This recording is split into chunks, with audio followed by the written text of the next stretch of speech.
Est-ce qu'on m'entend bien dans le fond? C'est bon? Ok. Alors, en me levant et en m'approchant, j'ai réussi à déchirer une page de ma Bible. C'est pas quelque chose qui m'était déjà arrivé. Donc je crois que, sans rentrer dans des espèces de superstitions, je crois que Dieu va faire quelque chose de spécial aujourd'hui.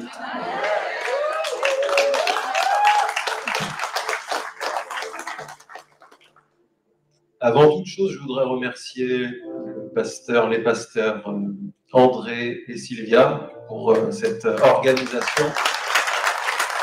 Leurs équipes, la louange, tous ceux qui ont de près ou de loin semé d'une manière ou d'une autre dans cette œuvre et qui ont permis qu'aujourd'hui soit possible.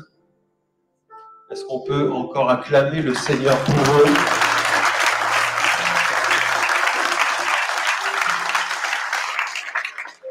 Il y a beaucoup d'initiatives qui sont possibles, mais il y en a peu qui comptent vraiment. Et je voudrais vraiment vous encourager parce qu'aujourd'hui, il y a la concrétisation d'une parole prophétique que j'ai pu donner il y a 1 an environ sur ma chaîne YouTube concernant l'évangélisation prophétique et concernant le réveil. Et je crois que beaucoup peuvent faire beaucoup de choses, mais que ce qui compte, c'est de faire les bonnes choses dans le timing de Dieu. Je voudrais saluer le courage de faire ce type d'événement et de mettre sur le devant de la scène spirituelle les ministères prophétiques. Tous de près ou de loin, nous avons expérimenté, nous avons vu que le prophétique peut faire peur, que le prophétique a été trop souvent et à tort associé à des dérives. Et je crois qu'aujourd'hui, Dieu va changer les choses dans cette nation. Est-ce que vous le croyez aussi? L'évangéliste Chris a dit tout à l'heure qu'on ne peut pas s'approcher du Seigneur n'importe comment. On ne peut pas communier n'importe comment. Notre corps doit réagir. Notre âme doit être en accord pour ouvrir plus grand la porte à l'action du Seigneur. Je voudrais vous inviter tous et toutes à vous lever. Est-ce qu'on peut courtement élever nos voix en reconnaissance et en expectative, comme le disait Jérémie tout à l'heure, à l'action grandiose du Saint-Esprit? Je voudrais qu'on invite ensemble, comme un seul corps, comme un seul être, la personne du Saint-Esprit en ce lieu.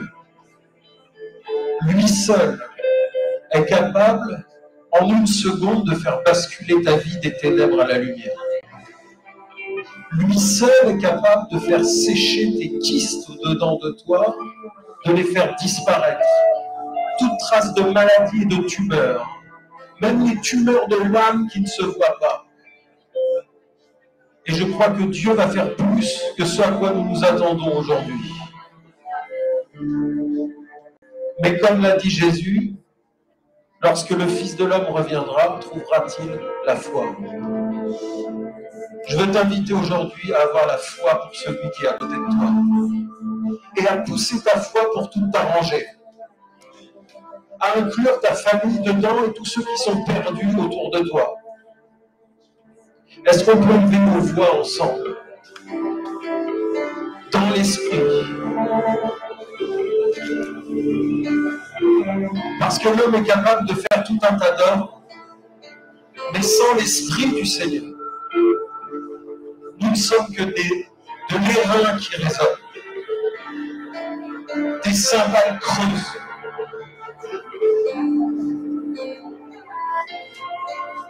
Saint-Esprit, nous t'accueillons en ce lieu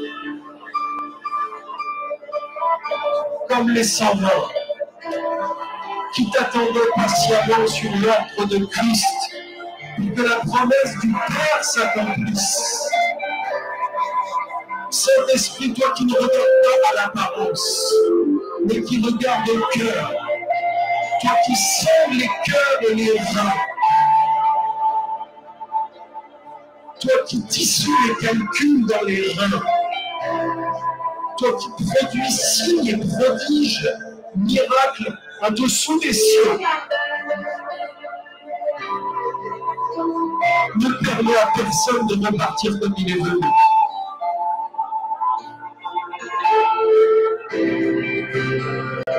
Saint-Esprit, comme la page de la Bible s'est déchirée. Aujourd'hui, déchire le cœur. Et non de maintenant. Déchire l'orgueil, l'armure d'orgueil autour de nos cœurs.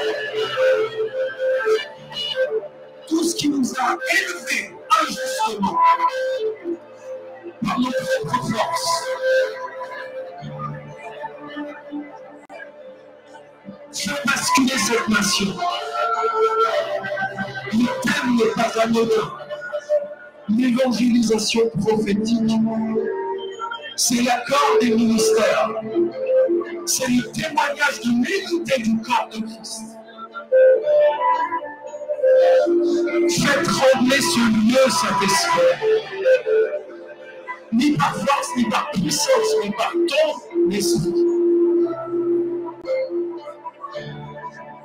Saint-Esprit, mets-nous en communion avec le Père et avec le Fils. Et comme le disait David, déchire le ciel et descend. Que les montagnes fondent, que leur sommet orgueilleux commence à fondre comme de la cire et saisit nos cœurs. Parce que cette nation a rejeté trop longtemps.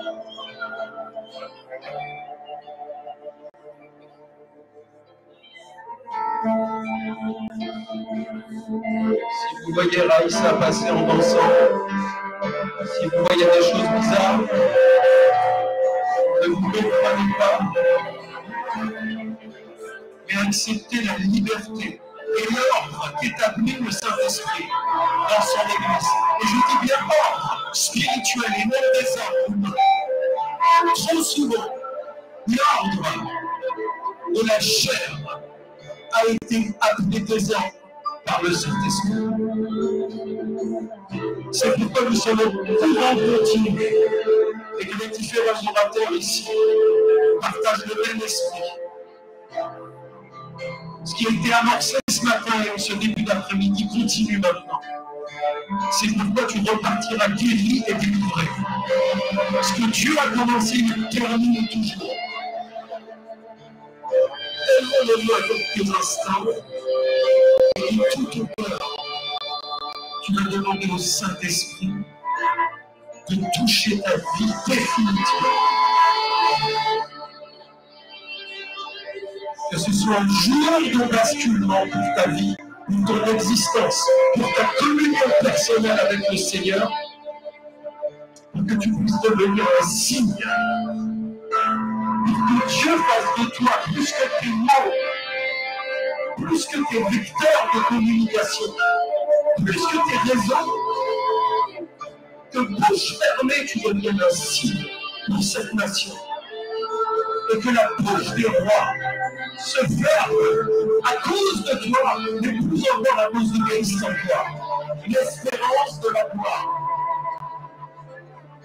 Est-ce que quelqu'un est prêt à faire la différence dans cette nation? À être un signe de Dieu pour séparer ténèbres, lumière, vérité et mensonge.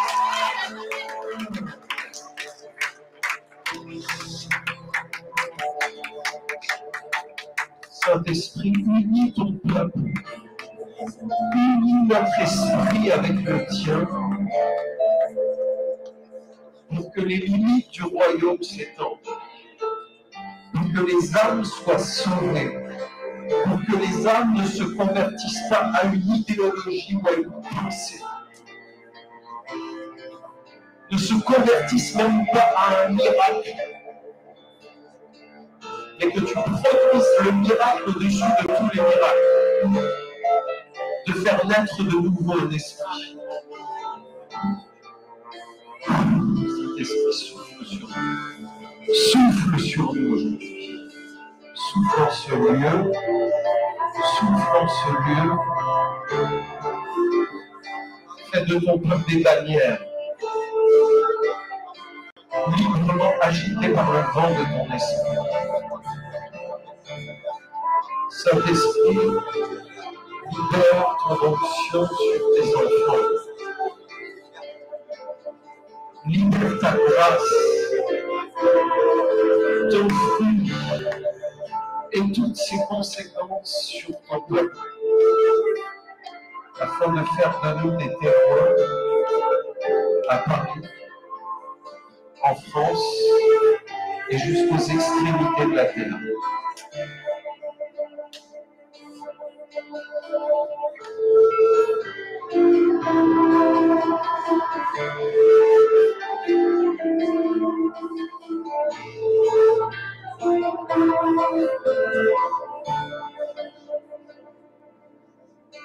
Et le Seigneur dit à plusieurs, tu t'es caché dans les creux des rochers.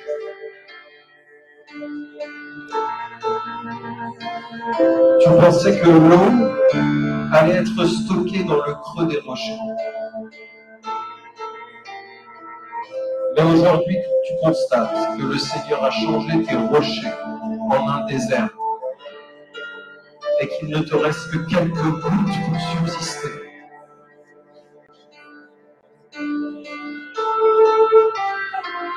Le Saint-Esprit va ouvrir le rocher encore une fois.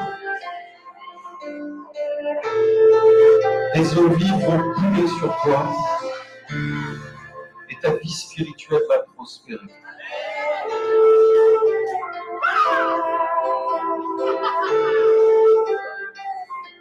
Que tous ceux qui ont reçu cette parole reçoivent la part de grâce que le Saint-Esprit en réserve sous ses ailes.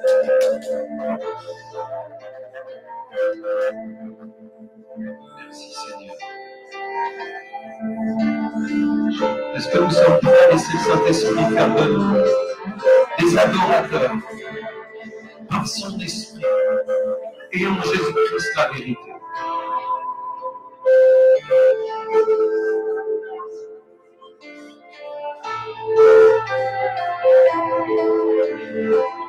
N'hésitez pas à reprendre place.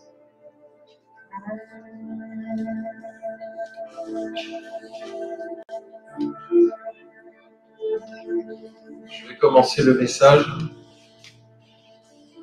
Le Seigneur m'a donné 3 choses à dire. Et par sa grâce, on va y arriver. Je voudrais encourager ceux et celles qui ont reçu cette semaine une mauvaise nouvelle sur leur santé, sur leur fertilité, sur leur matrice. Le Seigneur va régénérer ton bas-ventre aujourd'hui. Si ça touche plusieurs personnes, je voudrais vraiment t'inviter à croire et à saisir que tu vas repartir de là. Non plus stérile, mais fertile. Parce que la puissance du Très-Haut va descendre sur toi.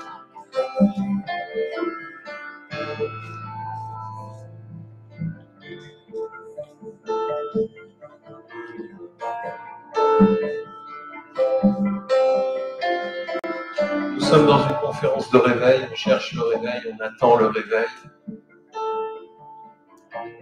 Mais le réveil est toujours envoyé par Dieu. Le problème n'est pas la main qui envoie le réveil, le problème est la main de l'Église qui va réceptionner le réveil. Nous devons rentrer dans la dynamique de l'intelligence spirituelle et dépasser le lait des enfants pour entrer dans la nourriture des adultes, afin que Dieu confie son royaume, non pas à des bébés, mais à des adultes. À des adultes qui savent rester des enfants. À des gens, des hommes et des femmes qui ont tellement soif du Seigneur que très vite le lait ne suffit plus.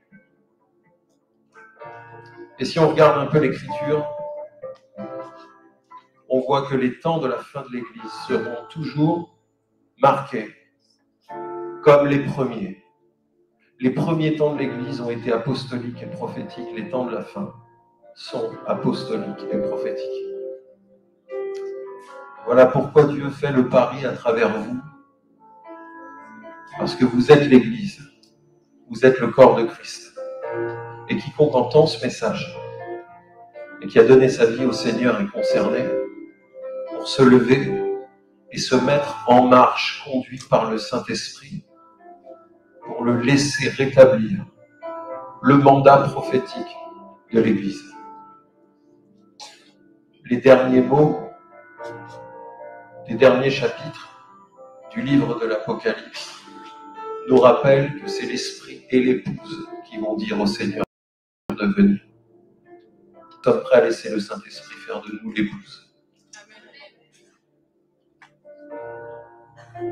Les temps apostoliques sont marqués par la conjugaison et la collaboration des 5 ministères. Éphésiens 4 nous dit que concernant l'Église, il y a premièrement des apôtres, deuxièmement des prophètes, puis des évangélistes et les autres ministères. Mais techniquement, les prophètes, si on regarde la structure biblique, les prophètes précèdent les apôtres. Ce qui nous donne une indication très importante pour nous aujourd'hui, pour ceux qui sont vraiment prêts à payer le prix du réveil. L'ère apostolique n'est possible que si l'Église rentre dans sa dimension prophétique. Parce que les apôtres et les rois sont levés par le prophétique. C'est le prophétique qui trace un chemin. C'est le prophétique qui va nommer la royauté. Et dans l'ancienne alliance, les rois étaient le type des apôtres de la nouvelle alliance. Ça va, j'ai perdu personne?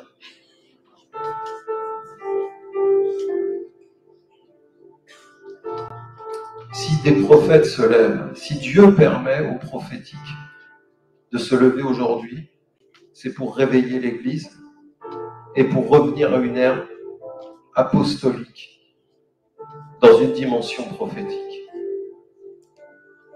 Le thème de cette conférence, c'est l'évangélisation prophétique. Et au-delà d'un mot, c'est la capacité de l'évangéliste de défoncer des portes mêlées à la vision stratégique du prophétique. De sorte que si le prophétique et l'évangélistique s'additionnent, Dieu va transformer l'addition en multiplication. Et je voudrais vous entraîner dans l'Écriture juste pour prendre un signe biblique. Pas une parole simplement, mais ce que Jésus-Christ décrit comme étant un signe. On va prendre le livre de Jonas, du prophète Jonas. On va parcourir un peu chaque chapitre. Mais je voudrais commencer juste par le verset 1. Un jour, le Seigneur donna cet ordre à Jonas, fils d'Amittai. Debout, parle pour Ninive, la grande ville. Prononce des menaces contre elle, car j'en ai assez de voir la méchanceté de ses habitants. Mais Jonas décida de fuir à Tarsis, loin du Seigneur. Il se rendit à Jaffa, où il trouva un navire prêt à partir pour Tarsis. Il paya sa place, il paya le prix et embarqua avec l'équipage pour aller à Tarsis, loin du Seigneur. Le Seigneur déchaîna un vent violent sur la mer. Il y eut une telle tempête que le navire semblait prêt à se briser.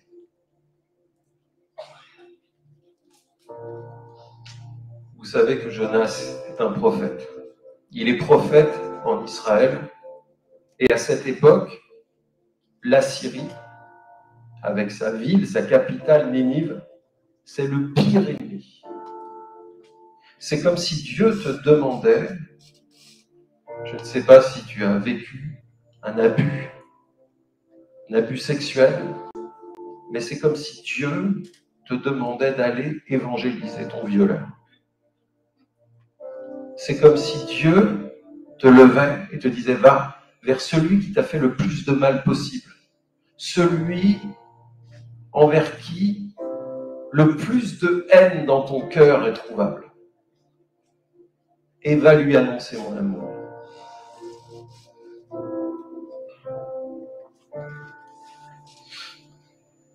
Va annoncer mon salut à Ninive, la capitale de l'ennemi juré. Et Jonas, qui est un prophète, ne va pas tomber sous un joug religieux. La grâce prophétique évite, souvent au prix de sa vie, le joug religieux. Et nous allons voir comment le prophétique va être une grande puissance pour l'évangélisation de notre nation aujourd'hui. Est-ce que nous sommes prêts à ça? Donc ce scandale absolu pour Jonas, qui va malgré tout obéir, mais dans le sens inverse. Si vous regardez bien l'Écriture, la Bible ne qualifie pas Jonas de prophète désobéissant. Jonas va obéir, mais partir dans la direction exactement opposée à l'appel de Dieu. Et pendant que je dis ça, je crois qu'aujourd'hui, si tu es venu, ne serait-ce que pour entendre cette phrase, c'est parce que Dieu te cherche. Que tu t'es enfui, consciemment ou pas, mais comprends bien que tu sortiras de ce lieu la main de l'Éternel sur ta vie. Parce qu'il est venu chercher ce qui a été perdu. Saint-Esprit, merci pour ta présence. Est-ce que nous sentons la présence de Dieu? Est-ce que nous pouvons honorer la douce présence du Saint-Esprit? Je sais qu'il y a le temps, je sais qu'il y a tout un tas de choses, mais rentre dans ton cœur, dans ton esprit, dans une dimension d'honneur et de reconnaissance. C'est cet honneur et cette reconnaissance qui va ouvrir la porte du miracle. Et nous savons pourtant que Jésus est là-bas.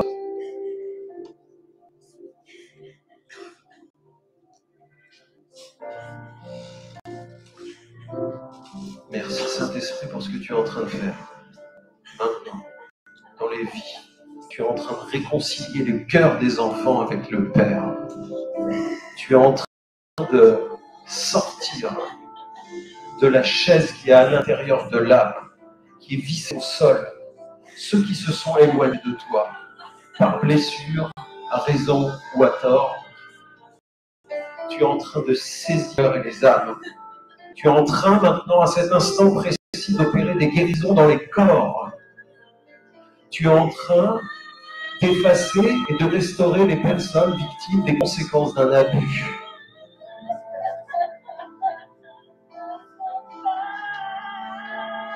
Seigneur, tu es merveilleux.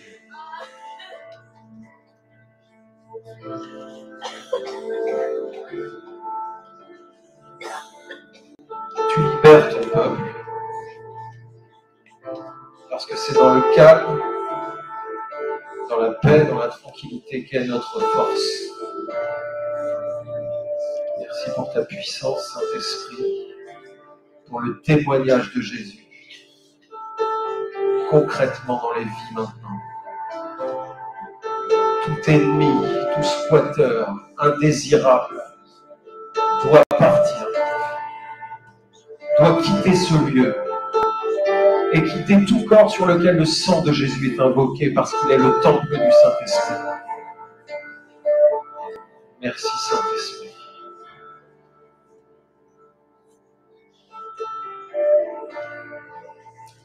Donc Jonas va partir le plus à l'opposé possible de Ninive. Et Tarsis, à cette époque, c'est un peu le bout du monde. Et Jonas va choisir volontairement le lieu le plus éloigné.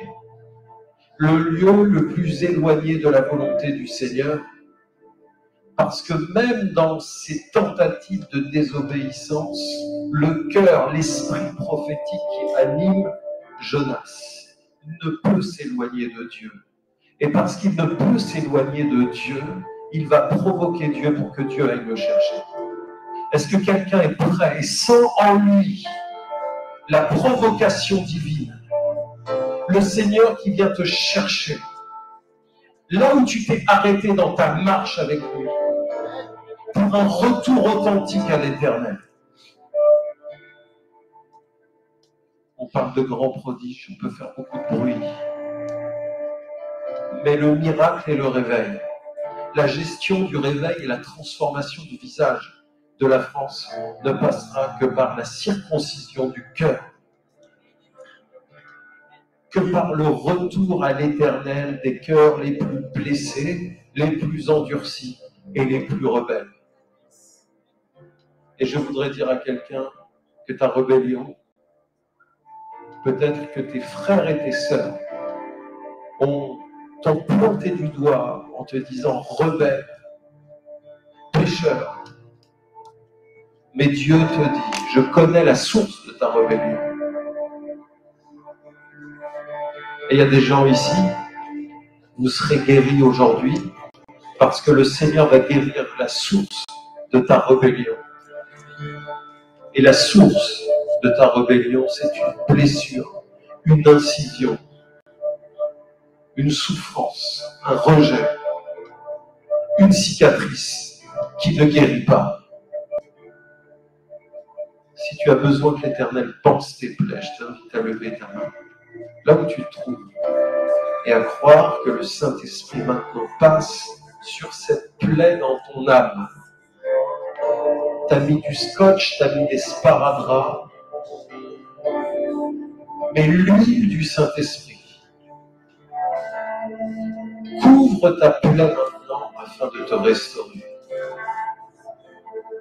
afin que ta communion avec le Père soit restaurée et que la déformation de ton identité s'efface. Parce que le Père n'est pas là pour te condamner, te juger, mais il t'appelle fils ou fille prodigue parce que tu es appelé à revenir à lui.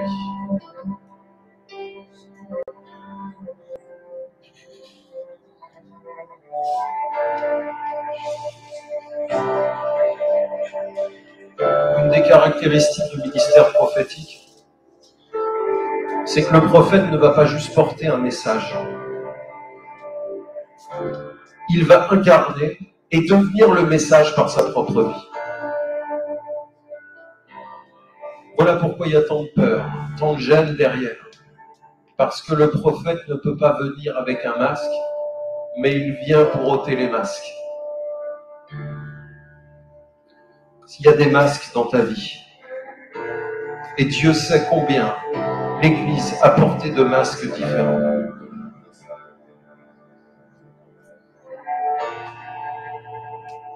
Je veux vraiment t'inviter à peser le poids de ton masque et à laisser le Saint-Esprit le décrocher de ton visage.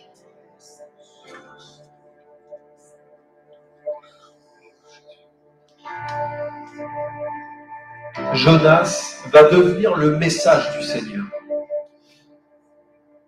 par sa propre vie, dans son apparente désobéissance et sa véritable obéissance. Jonas, du début à la fin, sera un message et un signe d'évangélisation. Partout où il ira, le message imprégné en Jonas va libérer la bonne odeur de Christ partout où il se rend. C'est pourquoi Jésus va dire, lorsqu'il va parler de Jonas, du signe de Jonas pour sa génération. Et Jonas, nous le savons, va passer 3 jours et 3 nuits dans le ventre du grand poisson, comme Jésus-Christ, entre sa mort et sa résurrection. Est-ce que vous me suivez? Est-ce qu'on peut faire un pas de plus?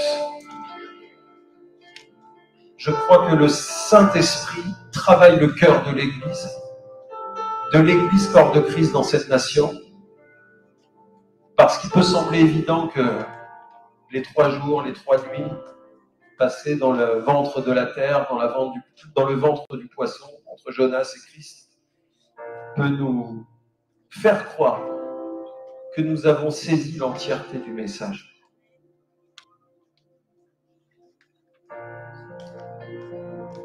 Mais je voudrais vous amener dans un message dans le message.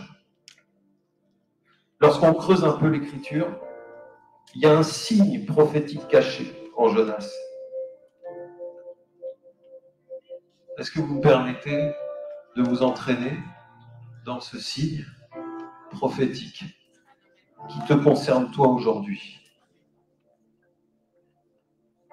J'ai pas entendu de Amen. C'est pas un effet rhétorique. Je veux votre adhésion dans l'esprit pour que nous puissions avancer dans l'esprit.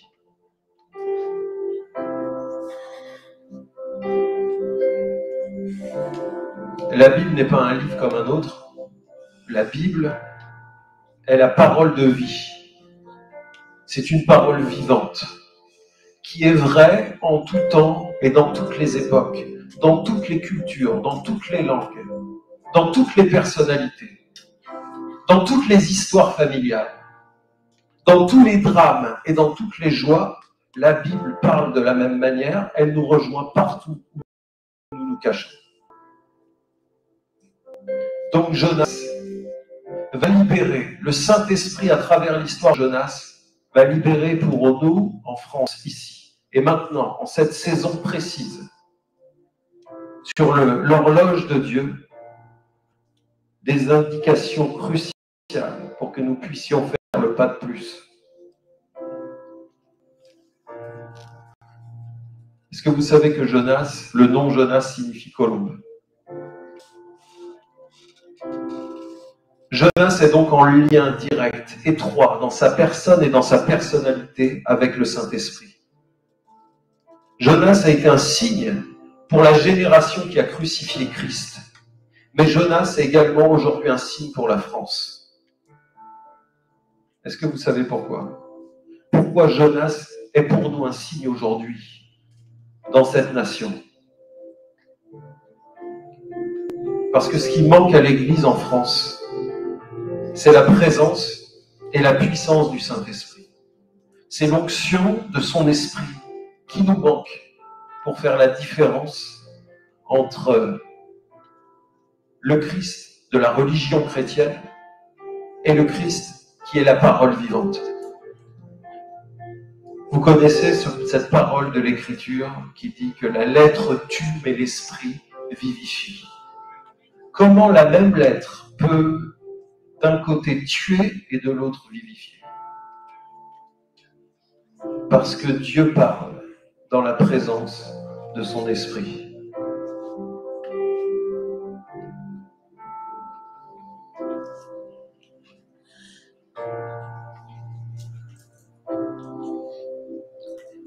En un jour, à la Pentecôte, 3000 âmes ont été sauvées. 3000 âmes en un jour. Et je voudrais vous inviter à comprendre la clé.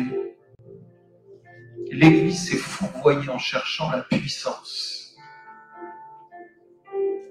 Dieu veut apporter la puissance comme étant une conséquence de la présence de la personne du Saint-Esprit. Parce que la promesse de Jésus-Christ, c'est que vous recevrez le Saint-Esprit et sa puissance.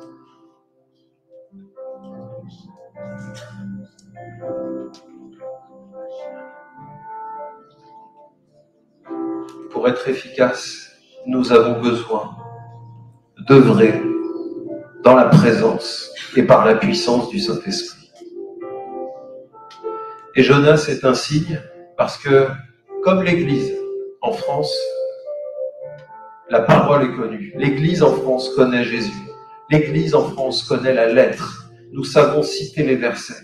Nous savons proclamer « il est écrit ». Nous savons séparer le bon grain de l'ivraie. Nous savons condamner ceux qui se trompent. Nous savons appeler faux prophètes faux apôtres, faux pasteurs, menteurs et ce genre de choses sans nous rendre compte que nous faisons de la lettre une faux pour trancher les vies, pour trancher ceux qui ont droit à l'erreur.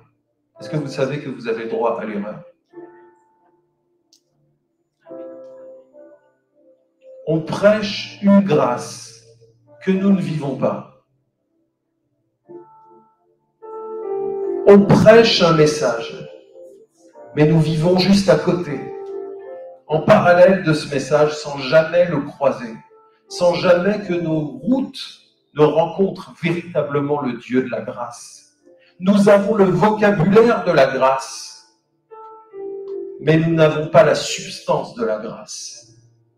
Voilà pourquoi, lorsque nous évangélisons, c'est 1 pour 200, 2 pour 10.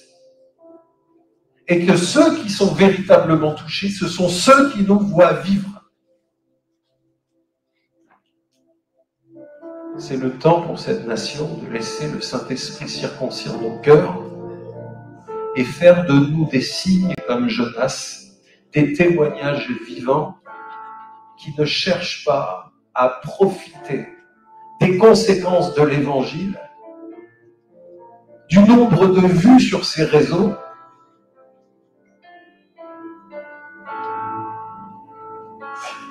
de la gloire gonflée à la pompe à air, parce que tout ça, Dieu va le faire éclater comme un ballon. Il est écrit, si les hommes se taisent, les pierres crieront. Dieu peut nous remplacer par des pierres, mais Dieu nous aime trop pour nous laisser nous fourvoyer à côté du message qui devrait nous traverser. Est-ce que quelqu'un est prêt à se laisser déchirer par le message de l'Évangile aujourd'hui?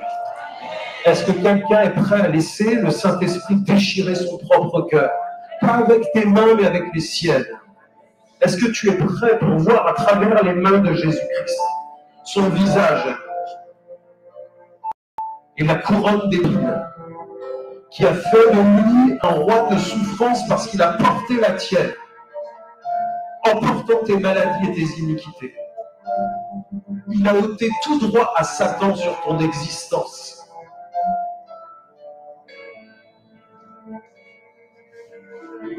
Et nous nous perdons en continuant à marcher.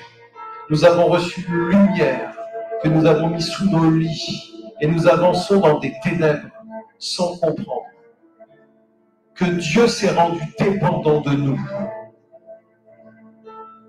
Je ne suis pas en train de mettre une pression sur quiconque. Je suis juste en train de parler de la responsabilité des enfants de Dieu. Est-ce qu'il y a des parents ici? Si vous avez des enfants, il y a certaines choses dans votre vie chrétienne que vous faites qui ne vous viendraient même pas à l'idée. Dans votre vie de rapport de mère à fils ou à fille. Il est temps d'aligner le banal de notre existence au surnaturel de l'Évangile.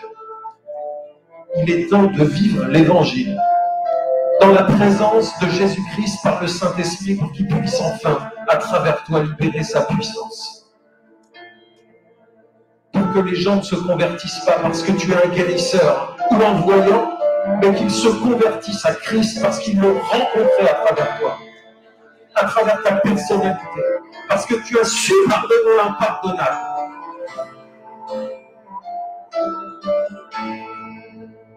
L'Église en France connaît la lettre. Il est écrit. Mais hélas, on a fait fuir le Saint-Esprit. Comme une colombe qui s'envole lorsqu'on la traite mal, lorsqu'on ne l'honore pas, lorsqu'il y a le mauvais bruit au mauvais moment. Le Saint-Esprit s'est envolé loin de la France. Et je voudrais vous inviter aujourd'hui à l'inviter à revenir. Ou à sortir de ce lieu. Quiconque aime le Seigneur, qu'il invoque son nom, que le sang de Jésus lave ses mains, que celui qui prononce le nom de Jésus Marche à la lumière de Christ afin que toute trace de ténèbres disparaisse. Parce que ça ne sera jamais par tes propres forces que tu vivras une vie sainte, mais c'est par la force que te donne son esprit. C'est pour ça que Dieu fait un tri entre l'Église et l'épouse, entre les adorateurs d'idoles et ceux qui ont des idoles avec des noms chrétiens cachés dans leur cœur. Parce que si l'on chasse le Saint-Esprit de l'Église, la main des enfants de Dieu se fabriquera un veau d'or sur lequel il appliquera le nom de Jésus-Christ.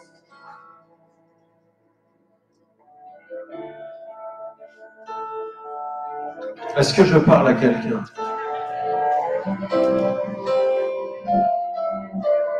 Dieu reste le Dieu qui sauve, quelles que soient nos erreurs, nos égarements. Dieu ne change pas, Jésus-Christ est le même, hier, aujourd'hui et éternellement.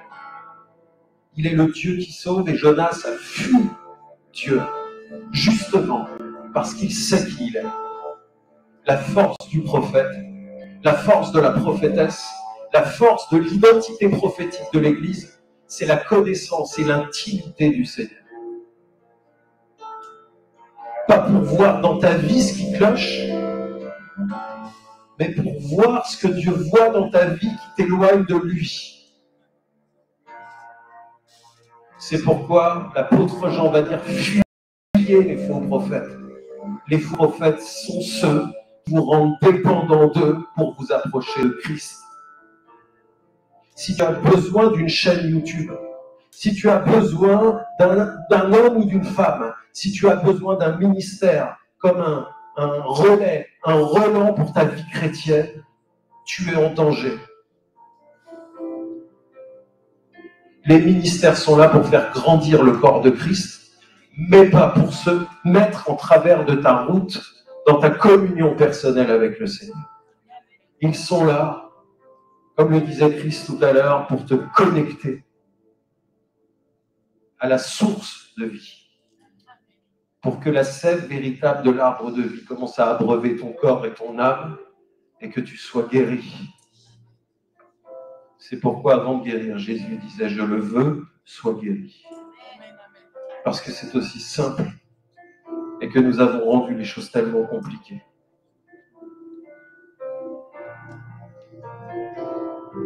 Mais allons-nous autoriser Dieu à faire ce tri? Jonas, c'est comme la France parce qu'il connaît la parole de Dieu. Il sait que Dieu est le Dieu sauveur, compatissant, infiniment grand, qui pardonne les iniquités des peuples et des nations. Il est comme la France parce qu'il connaît la parole de Dieu, mais il va fuir son esprit, parce que c'est le Saint-Esprit qui rend tangible dans ce monde la présence de Jésus-Christ. Il n'y en a pas un autre sur terre qui permet à Jésus d'être présent avec nous tous les jours jusqu'à son retour, jusqu'à la fin du monde. Jonas va fuir la substance de la présence de Dieu. Et si la France veut le réveil, elle doit se réconcilier avec le Saint-Esprit. C'est le message que j'ai aujourd'hui, et je crois que le Saint-Esprit va confirmer sa parole. C'est l'heure pour nous. C'est l'heure pour quiconque entend de demander pardon au Saint-Esprit pour le rejet. Parce que nous avons voulu la lettre, nous avons accepté Jésus. Nous voulons son esprit tant qu'il rentre dans notre boîte, tant qu'il ne nous dérange pas, tant qu'il ne fait pas trop de bruit. Et je vous le dis, sans l'ombre d'un doute de la part du Seigneur, nous devons nous repentir d'avoir voulu dicter au Saint-Esprit sa conduite.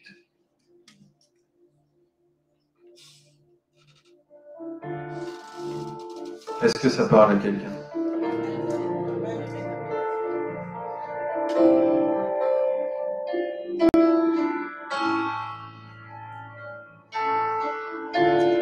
Comme la France, Jonas va aller bouder il va partir, il va prendre son bateau, il va aller dans la cale et il va s'endormir. Alors Dieu va utiliser son prophète et faire de Jonas un signe supplémentaire. Jonas va devenir à cet instant un prophète qui évangélise. Dieu envoie une tempête, le bateau va chavirer, tout le monde va mourir. Je vous demande d'être attentif vraiment à ça. Tout le monde va mourir, mais lui a choisi de s'endormir. Et Dieu va le faire sortir de la cale et le dévoiler au grand jour. Dieu va amener sa lumière de son propre chef sur celui qui se cache aujourd'hui pour te faire sortir de ton rocher, te faire sortir de ta cale, de ta cachette, de là où tu as choisi de t'endormir en attendant la mort. À travers la personne de Jonas, Dieu va faire passer un message de salut. Lorsque les marins autour de lui vont chercher, invoquer leur propre Dieu et chercher à qui est la faute de la tempête, Dieu sans hésiter va dire c'est lui. Et à cet instant où Dieu va accuser Jonas, Jonas deviendra un évangéliste. Un prophète qui évangélise avec ou sans obéissance, avec ou sans son accord, mais à cause de l'appel de Dieu et de la fidélité du Dieu de l'alliance. Est-ce que quelqu'un ici a fait alliance avec Dieu? Lève bien ta main haut si tu as fait alliance avec Dieu, que l'Éternel d'en haut te voie. Et je lève ma main aussi, que l'Éternel d'en haut nous voit tous. Et que tous ceux qui sont cachés sortent. Parce que Dieu lève une armée, non pas pour un jour de jugement, mais pour l'effusion du Saint-Esprit. Comme au jour de la Pentecôte, des langues de feu, comme un vent violent doit descendre sur chacun, sur tous ceux, sur toutes celles qui ont fait l'alliance dans le sang de Jésus-Christ.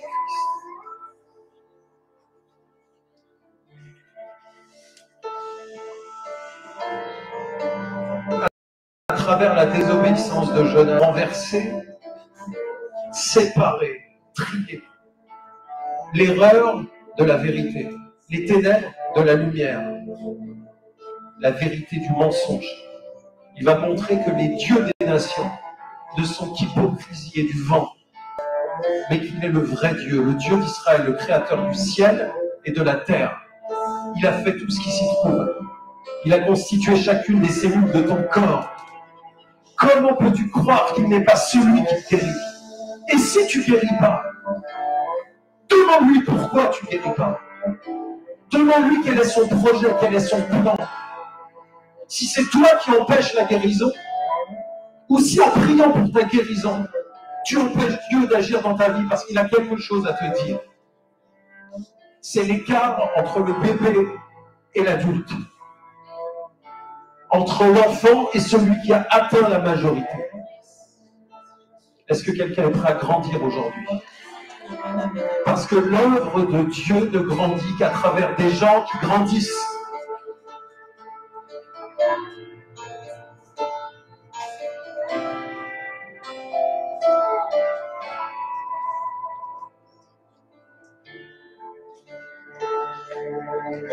Jonas ne va pas nier à cause de son alliance, à cause de sa provocation, parce qu'il a voulu, à cause de son grand amour, que Dieu aille le chercher. Jonas a provoqué Dieu et Dieu a trouvé Jonas. Et puisque Dieu a trouvé Jonas, Jonas va trouver Dieu.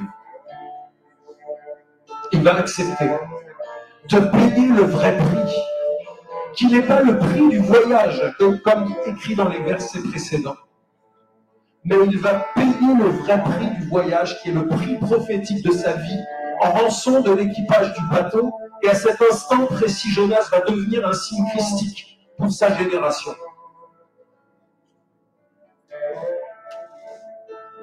Jonas, avec son propre accord, va dire aux marins, jetez-moi à la mer.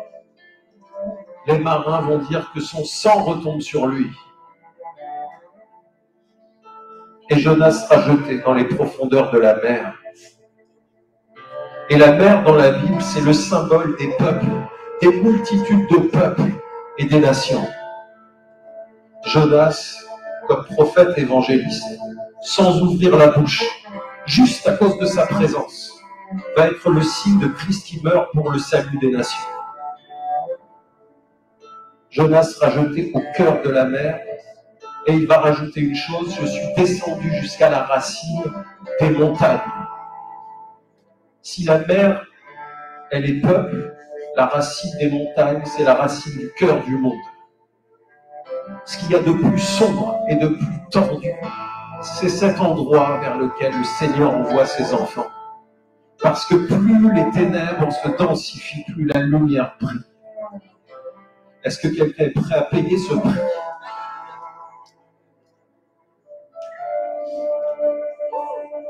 Est-ce que quelqu'un est prêt à payer ce prix?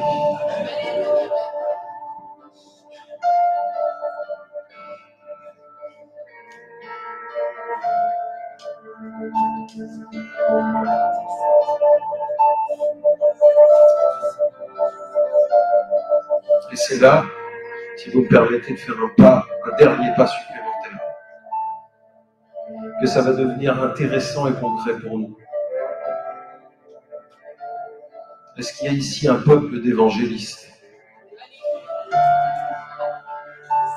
Est-ce qu'il y a ici un peuple d'évangélistes?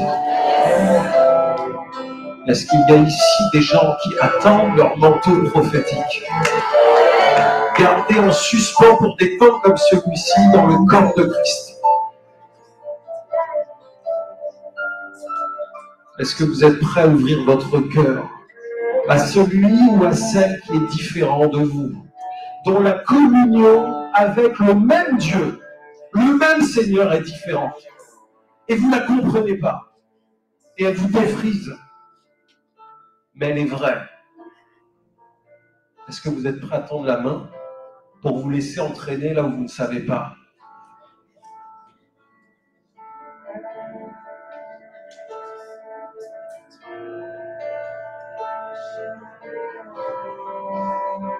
Jésus va dire, celui qui cherche trouve, celui qui demande reçoit, et on ouvre à celui qui frappe.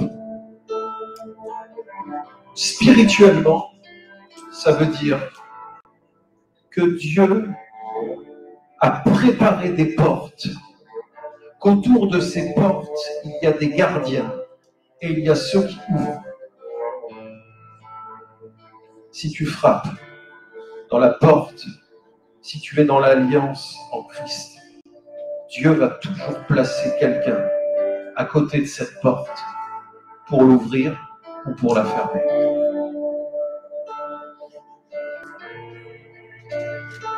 Je voudrais inviter tous ceux qui ont levé les mains, qui sont touchés par ce message, à se préparer, parce que le Saint-Esprit va faire de grandes choses. Je vais faire un appel très précis et très clair. Et je voudrais que ceux qui sont saisis viennent seulement parce qu'ils sont saisis par le Saint-Esprit, saisis par la conviction, parce que le Seigneur va transformer votre vie. Il y a des fenêtres de tir, il y a des timings, il y a des temps. Il y a le temps de Dieu, il y a le temps des hommes. Il y a le temps chronos et le temps kairos. Et lorsque les deux se rencontrent, le miracle se produit et ta vie bascule en un instant.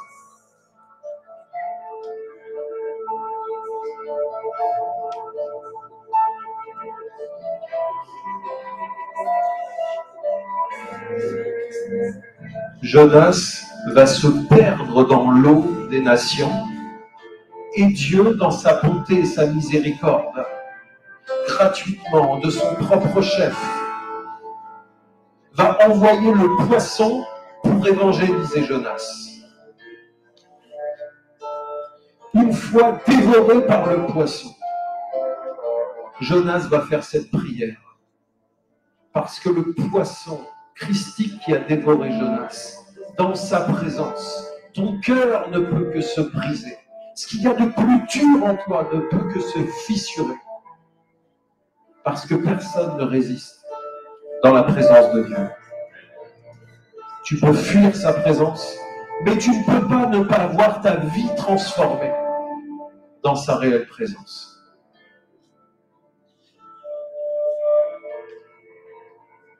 Le poisson va dévorer Jonas pour l'évangéliser. Et une fois dans son ventre, Jonas va vider son cœur. L'eau m'arrivait à la gorge, la mer me submergeait, des algues s'enroulaient autour de ma tête. J'étais descendu à la base des montagnes, le monde des morts fermait pour toujours ses verrous sur moi. Mais toi, Seigneur mon Dieu, tu m'as fait remonter vivant du gouffre. Au moment où la vie me quittait, j'ai pensé à toi, Seigneur, et ma prière est parvenue jusqu'à toi. Et je te le dis aujourd'hui, tu vas remonter du gouffre. Ta vie spirituelle va remonter d'un seul coup du gouffre. Ni par force, ni par puissance. Ni par l'intensité vocale d'un gars avec un micro, mais par la puissance du Seigneur.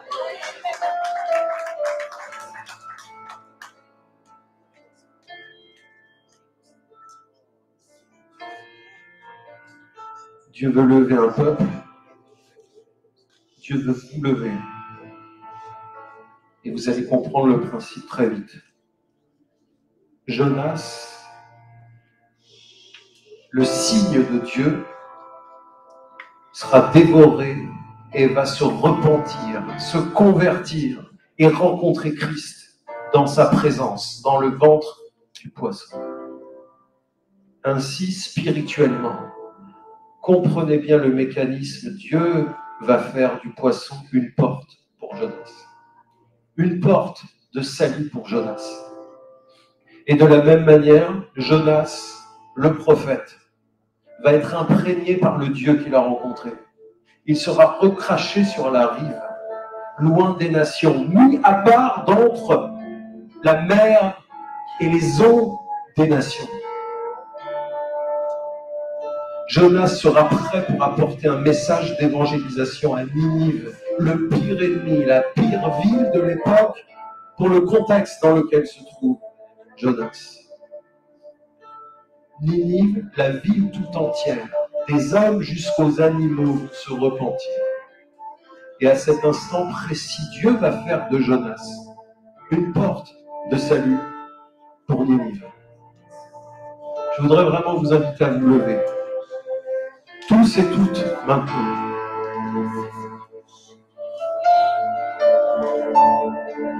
À poser une main sur votre cœur. Et à dire, Saint-Esprit, fais de moi une porte. Fais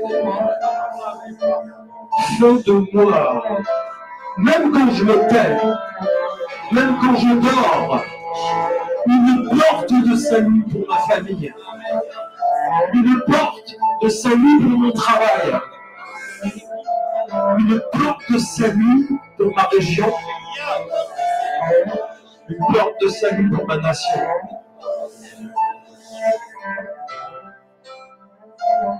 Je voudrais vous inviter à élever vos voix dans l'esprit. Et si ce message vous a touché, prendre quelques minutes pour demander pardon au Saint-Esprit d'avoir voulu le contraindre de plier ses ailes dans votre boîte.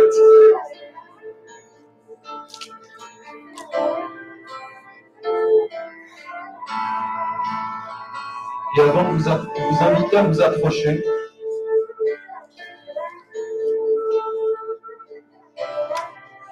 je voudrais juste vous inviter, vous conduire dans une prière.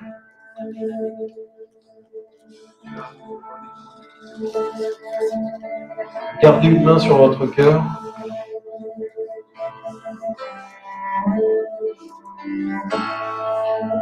Saint-Esprit, on peut prier tous ensemble. Saint-Esprit, Esprit de Jésus-Christ, Sauveur. Esprit qui rend vivant la parole. Esprit qui me met en communion avec le Père et avec le Fils. pour ma propre vie. Veuille abaisser tes yeux sur ma condition